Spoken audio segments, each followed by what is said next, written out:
Every accounting package Brindley Joinery could possibly buy, however modern the interface looks, runs on a method invented in Venice over 500 years ago. Welcome back to ActioFin.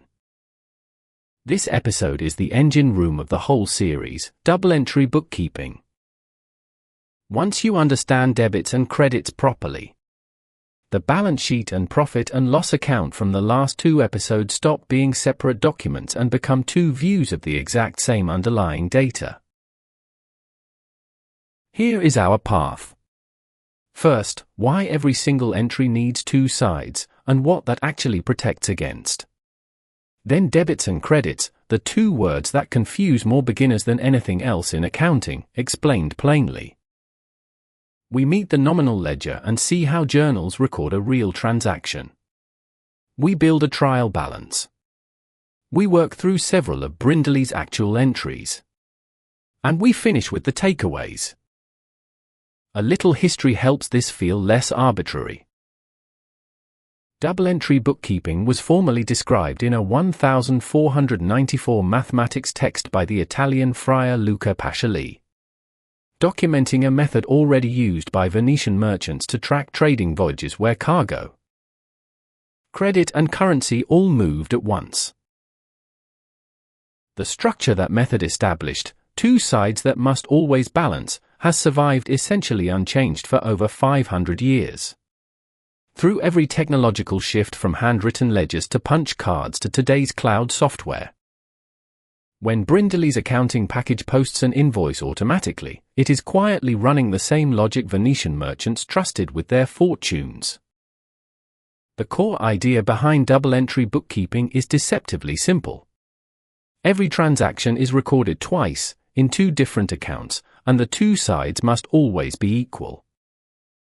When Brindley buys timber for cash, one account records that cash has left, and another records that timber stock has arrived. Nothing is ever recorded only once. Why bother? Because this simple discipline makes most errors visible almost immediately. If the two sides of your books ever stop matching, you know instantly that something has gone wrong, long before it becomes a real problem. Now the words that trip up almost every beginner: debit and credit. Forget any instinct that a debit is bad news and a credit is good news. Because that instinct is simply wrong in accounting. A debit increases an asset or an expense, and decreases a liability, equity, or income. A credit does the exact opposite: it increases a liability, equity, or income, and decreases an asset or expense. It sounds abstract until you see it applied to a real transaction, which is exactly what we do next. This table is the one to memorize, because everything else in bookkeeping builds on it. For an asset like the bank account or timber stock, a debit increases it and a credit decreases it. For a liability like a supplier bill, it flips: a credit increases it and a debit decreases it.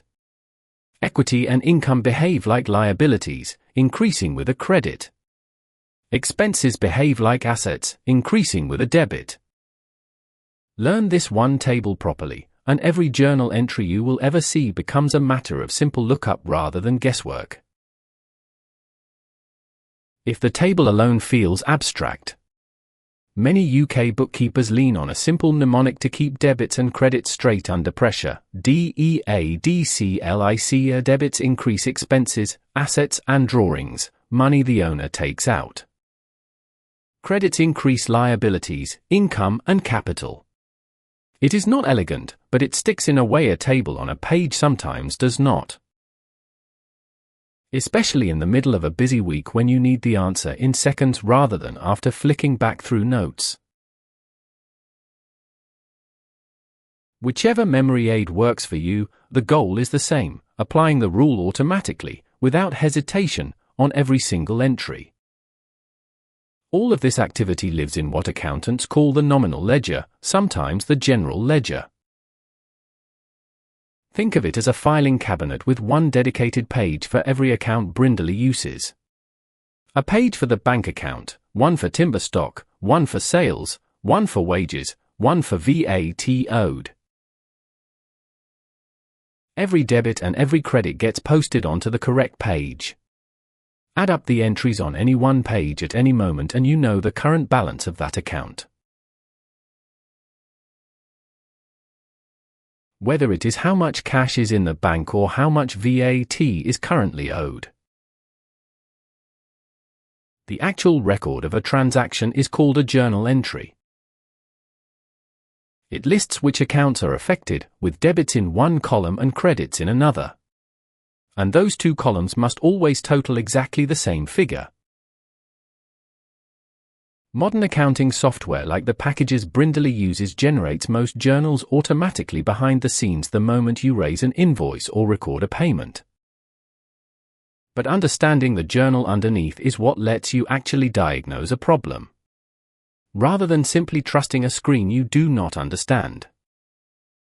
Let us work through a real Brindley transaction. The workshop pays £2,400 in cash for a delivery of oak boards. Using our table, timber stock is an asset increasing, so it is debited £2,400. The bank account is an asset decreasing, so it is credited £2,400. Debit 2,400, credit 2,400, the two sides match exactly. And the transaction is fully and correctly recorded in both accounts at once. Now a slightly richer example, Brindley invoices a customer £6,000 plus 20% VAT for a fitted kitchen. £7,200 in total.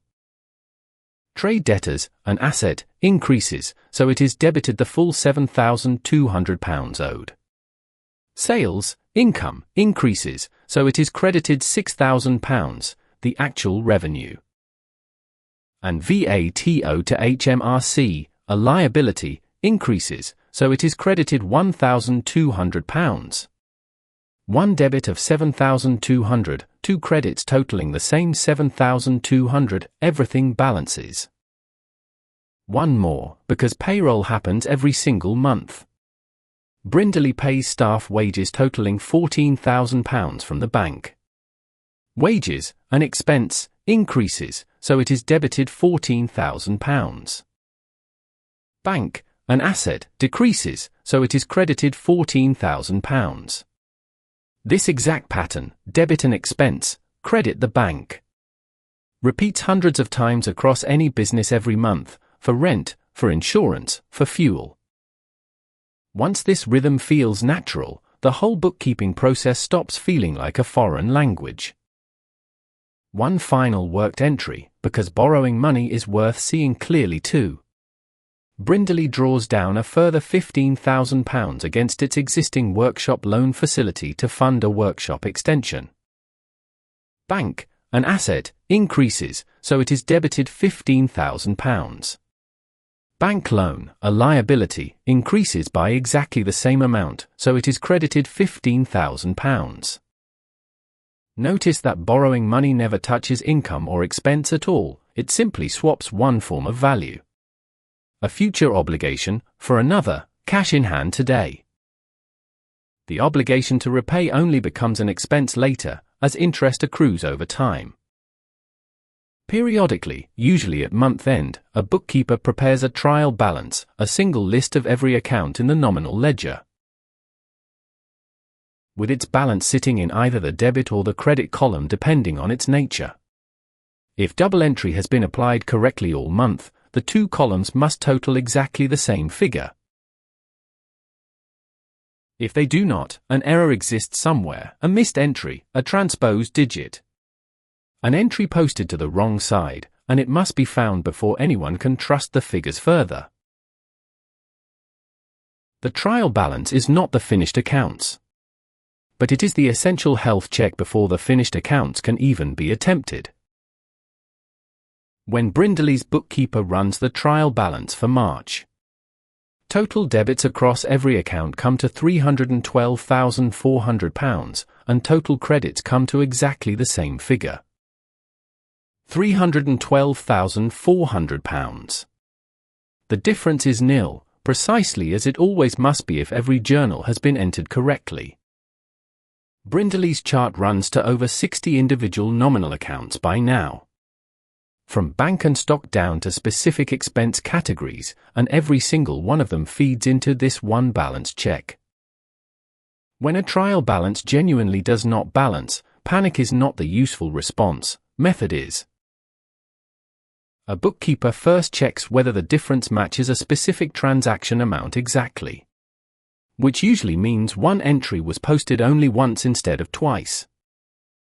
If the difference divides evenly by 9, it often points to a transposition error, digit swapped around, such as entering £741 instead of the correct 471. Checking these two patterns first resolves the great majority of trial balance mismatches quickly, long before resorting to rechecking every single entry from scratch. One important caveat before we finish. A trial balance that balances proves your debits equal your credits, and that is genuinely valuable. But it cannot catch every kind of mistake. If Brindley's bookkeeper accidentally posts a timber purchase to the office supplies account instead, both sides of that entry are still perfectly equal, the trial balance still balances, and yet the figures are wrong. Equally, a transaction left out completely, never entered at all, leaves the trial balance balanced but the accounts incomplete. Balancing is necessary, but it is not the same thing as being correct. Occasionally a trial balance simply will not balance immediately, and the specific cause is not obvious under deadline pressure.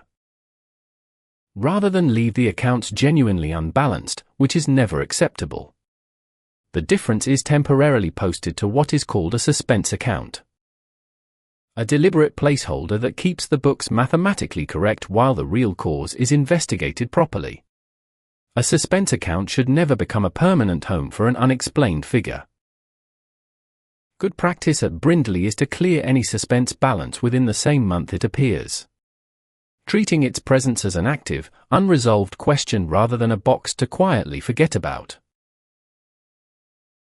It is worth being honest about what modern accounting software actually changes here. Brindley's bookkeeper never manually writes debit and credit into two columns for a routine sales invoice. The software applies the correct journal automatically the instant the invoice is raised, behind a simple, friendly screen.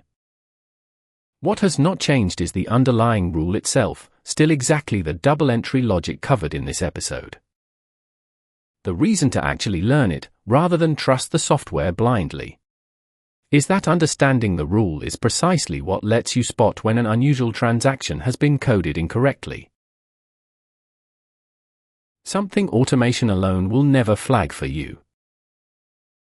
A practical refinement worth knowing about, especially as a business grows past a handful of transactions a month.